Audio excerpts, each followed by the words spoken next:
Les collines ensoleillées du bassin de Brive sont favorables à la culture de la vigne.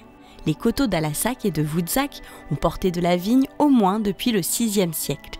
Cette culture connaît un premier âge d'or au XIIe et XIIIe siècle.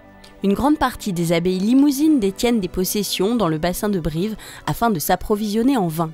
Au XVIIe siècle, le vin est la première source de revenus local. Le XIXe siècle constitue le deuxième âge d'or. Des villages entiers s'organisent autour de cette culture jusqu'à l'arrivée du phylloxéra en 1876 qui détruit la quasi-totalité des pieds de vigne.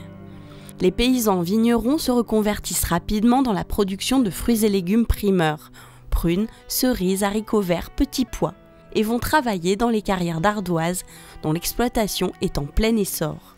Aujourd'hui, la vigne a été réimplantée au Saillant suite à l'initiative d'une poignée de passionnés. L'activité est structurée sous la forme d'une coopérative viticole. Donc la typicité du terroir, c'est d'abord le sol, c'est-à-dire des terrains de schiste verticaux qui permettent à la vigne de plonger profond leurs racines, donc par exemple de ne pas souffrir de sécheresse, d'avoir une typicité très particulière, un peu comme d'ailleurs en Anjou. Et deuxièmement, deuxième caractéristique, c'est que nous avons ici des collines schisteuses qui sont orientées plaine ouest-sud-ouest, donc un terrain idéal pour la vigne, si j'y ajoute que c'est extrêmement bien ventilé, comme on peut le voir aujourd'hui, puisque vous voyez qu'il y a un peu de vent qui est extrêmement nécessaire, pour le vignoble. Nous avons surtout des vins blancs.